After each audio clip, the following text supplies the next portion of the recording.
Hier, nous avons étudié que toutes les midotes, tous les caractères, tous les traits de, pas les traits, les traits de caractère, ou disons plus sérieusement les caractères, que tout ce que nous avions en vérité comme amour ou comme crainte de choses. On aime les enfants, c'est pas inné, ça a été fabriqué. On aime manger, c'est pas inné, ça a été fabriqué. Il y en a qui n'aiment pas manger. Il y en a qui ont peur pour leur parnassa, il y en a qui n'ont pas peur. C'est pas inné, c'est fabriqué de toutes pièces, etc., etc., etc. Pourquoi? Parce que nous avions expliqué que chez l'homme, chez l'humain, Akadosh Baruch Hu, il a fait en sorte que toutes les midotes soient créées de toutes pièces à partir de l'intellect. Ok? Et c'est ça exactement qu'on va travailler, qu'on va voir. Veine. Donc on est au Perek Gimel, la dernière ligne en bas de la page, donc page 13, la dernière ligne en bas de la page. Ou Biur Ha'inyan. Et l'explication du sujet, de tout ce qu'on a dit jusqu'à maintenant, que les 10 forces de l'âme sont séparées en deux parties, l'intellect et les midot et les sentiments. Et ces sentiments-là ont été dictés et créés par la tête. Ou Biur Ha'inyan. Et on explique. Kine. Asechel shebenefesh amaskelet. Alors, ici, on appelle la nefesh abahamit nefesh amaskelet. Maskelet, la racine du mot, c'est sechel. Parce que la différence entre notre nefesh abahamit et la nefesh abahamit et l'âme animale d'un animal, c'est que l'âme animale, la première ligne de page 14, c'est que l'âme animale d'un animal, il n'a pas de possibilité de réflexion. L'intelligence n'existe pas chez les animaux. Tout ce que les animaux ils ont, ce n'est que des sentiments et que de l'instinct. La réflexion proprement dite, comme on avait pu l'étudier une autre fois et on aura l'occasion, l'intelligence proprement dite n'existe pas chez les animaux. Donc c'est pour cela que de temps en temps, la chassidoute va appeler l'âme animale de l'homme, nefesh hamaskelet, nefesh hachionit, plusieurs noms. Mais là ici, quand on dit nefesh hamaskelet... C'est pour ça qu'on les appelle des bêtes. Mais il a dit que l'animal, il a des réflexes. Non, mais il est pas, oui, voilà, il a des réflexes d'instinct. C'est-à-dire lorsque... Il a un instinct. Il sent le danger. Et il sent le danger. On avait expliqué longuement, rappelez-vous, on a expliqué que la définition d'intelligence, c'est comprendre quelque chose qui est en dehors de mon cercle de vie. Enfin, le chien, il est quand même intelligent, il va pas sauter dans l'eau Non, pour se noyer. il n'est pas intelligent. Il a des instincts. C'est-à-dire que le chien, s'il ne sait pas nager, vous ne pourrez pas lui apprendre à nager. Pourquoi? Parce qu'il n'a pas la capacité de comprendre, d'analyser, d'intégrer des principes qui sont en dehors de ces principes de base de série. Ça, c'est la différence entre l'homme et l'animal. Mais il contrôle le danger.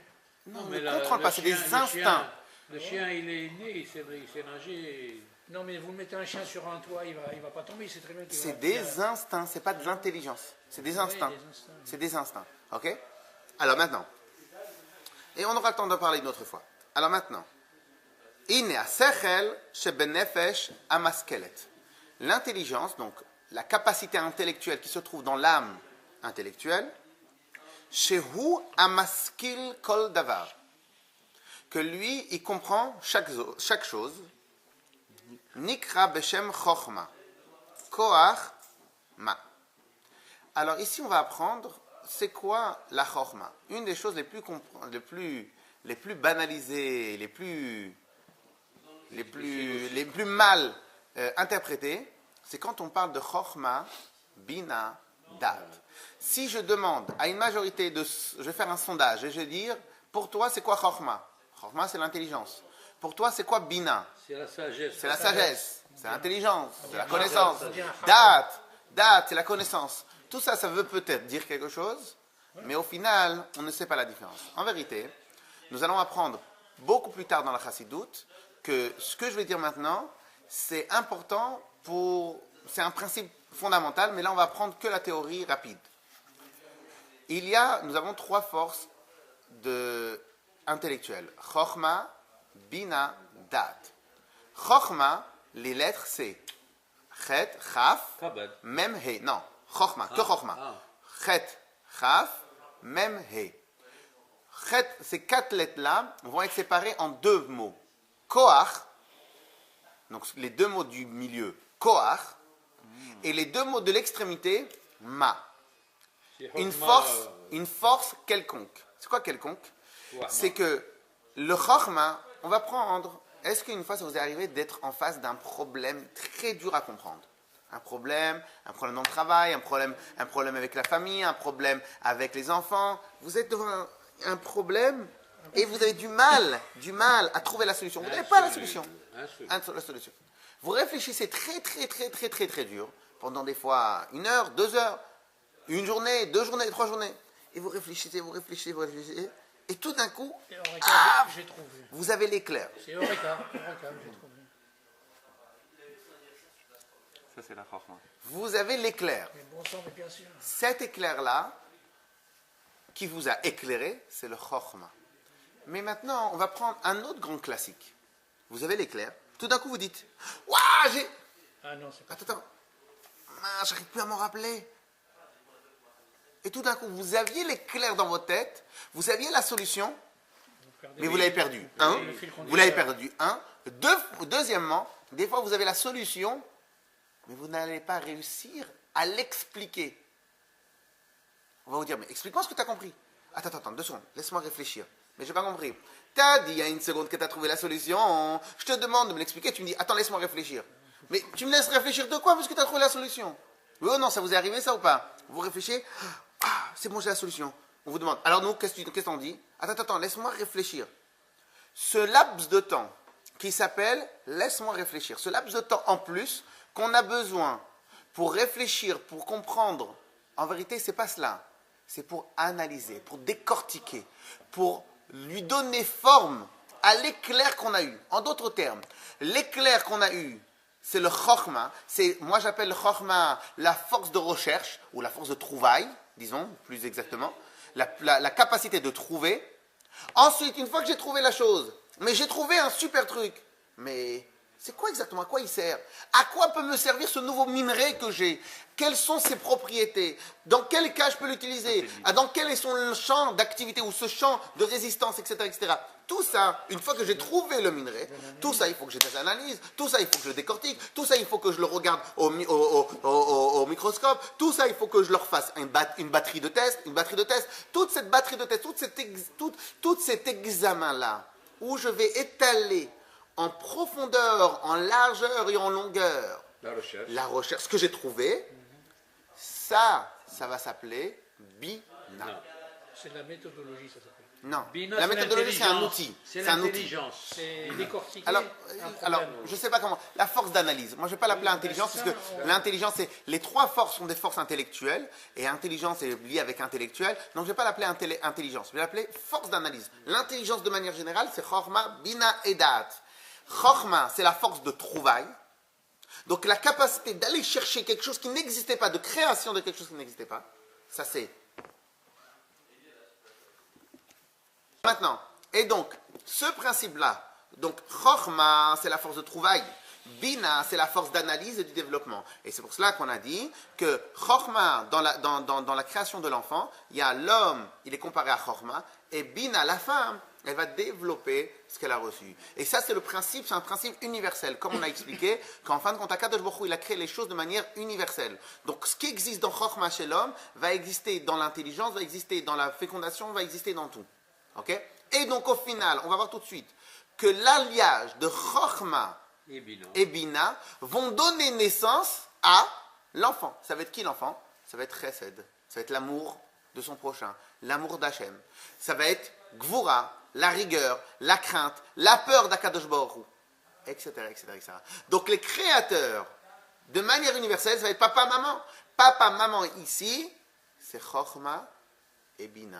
Donc l'enfant, alors il est composé de quelque chose, vous voyez? De Chokhmah et Il Bina. est composé de... Chokhmah et Bina des parents. Bien évidemment. Et La seule chose on avait dit qui que existe dans l'humain n'est toute... pas composé. Non, la seule chose qui existe dans toute la création qui n'est pas composée, c'est Akadosh Baruch Hu. En dehors de cela, tout est composé. Un ange, il est composé. Maintenant, la Torah, en général, dans tous les textes, l'homme, on le met au-dessus de la femme, on lui donne le bon rôle, il est le plus fort, C'est comme c'est ce que vous venez de dire maintenant. Moi, c'est lui qui avait apporté. On n'a la pas, femme, on n'a pas parlé de bon rôle. On n'a pas parlé Non, de, là, ils de sont rôle. complémentaires. On a parlé que l'un, il a sa spécificité, la femme, elle a sa spécificité. C'est-à-dire, la preuve, Elle est c'est complémentaire. pourquoi il y a marqué qu'il faut que la mère, on a vu que la mère, dans les Inyanim de Kiboud Avahem, la mère, elle est plus proche de l'enfant. Pourquoi? Parce qu'elle a plus de capacité à rentrer dans les détails, elle a plus de capacité à parler, elle a moins de dureté, elle est moins par ordre. C'est quoi une chokhma? Chokhma, c'est par tac, je veux ça, je veux ça, je veux ça. La femme, elle va avoir plus de facilité à faire accepter les décisions du père, les Parce décisions que à la... Quand il était dans le ventre, il faisait partie d'elle, la femme, c'est elle qui nous nourrissait. Oui, À comme on l'intérieur, dit, elle était comme on nourrie dit, par, le bébé l'homme- était nourri par la l'homme, il femme, participe donc il en- faisait partie de Non, sa non, mère. non, ça n'a rien à voir. ça n'a rien à L'homme voir. participe 5 minutes et elle a avec elle 9 Ouais. mois quand même. Ouais. Elle discute. Ça, c'est. Et qu'est-ce qu'il y a de plus émettre que de comprendre et d'analyser la réalité que ce qu'Akadosh Baruch Hu nous fait. Donc lorsque maintenant quelqu'un, il va méditer profondément, il va rentrer dans les détails, eh ben, il va comprendre, il va aimer, il va avoir des sentiments aussi réels que je peux avoir des sentiments de crainte lorsque je vois quelqu'un qui fait 1m90 et qu'il avance vers moi avec des yeux menaçants. Mais imaginons maintenant quelqu'un, je ne sais pas moi, il fait du Krav Maga. Mais ça, c'est- Oh, le gars, il a été habitué à se battre toute la journée. Quand il voit quelqu'un avec des 1m90 qui a des yeux menaçants, mais il ne va pas avoir peur, il a l'habitude. Il sait qu'en fin de compte, ça ne veut rien dire. Donc on voit bien que tous nos sentiments, tous nos réflexes proviennent d'une création de toute pièce. S'ils proviennent d'une création de toute pièce, qui m'empêche de les créer moi-même de toute pièce? Il faut les travailler, ça. Voilà. Et c'est beaucoup plus difficile. Pourquoi c'est beaucoup plus difficile? Parce qu'on est matériel, nous. Nous, on est matériel. Ah. Donc, lorsque maintenant je vois quelque chose de matériel avec mes yeux, Vous le mettez en pratique après ou non? C'est comme ça. un instant. Il est plus facile de rentrer en contact. Mais lorsque tu me demandes de vivre quelque chose d'abstrait, aussi concrètement que quelque chose de concret, ça demande un vrai travail de réflexion. Cependant, monsieur Ekassi, que vous êtes comptable, que vous-même le premier, vous pouvez me dire quelle est la différence entre un patron qui a d'expérience et un patron qui n'a pas d'expérience. Au début, quand les patrons n'ont pas d'expérience, qu'est-ce qu'ils font? Eh bien, ils dépensent à tout va. Vous, votre métier, c'était quoi? C'était d'aller voir le chef. C'est Mais de dites-moi, là, protéger. vous voyez, là, on va dans le mur, là, on va dans le mur, là, c'est bien, là, on va dans le mur, etc., etc. Une fois, il n'a pas écouté, deux fois, il n'a pas écouté, trois fois, il n'a pas écouté. Ou au fur et à mesure, il ne comprenait pas. Au final, quelque chose qui était abstrait, des lois, etc., etc., etc., il est devenu tellement, par la répétition, c'est devenu concret à ses yeux. Quelqu'un qui n'avait pas d'expérience, avant il ne faisait pas attention à certaines choses. À travers l'expérience, à travers la réflexion, à travers voir les choses, à travers analyser les choses, c'est devenu du concret. Ce concret-là, c'était de l'abstrait auparavant. Donc n'importe quelle chose au monde peut, même si à la base c'est de l'abstrait, peut devenir du concret. Par la motivation, pas par la motivation, par la répétition des principes. L'approfondissement. Chazak ou Baruch, Voilà, merci beaucoup. Kol hakavod.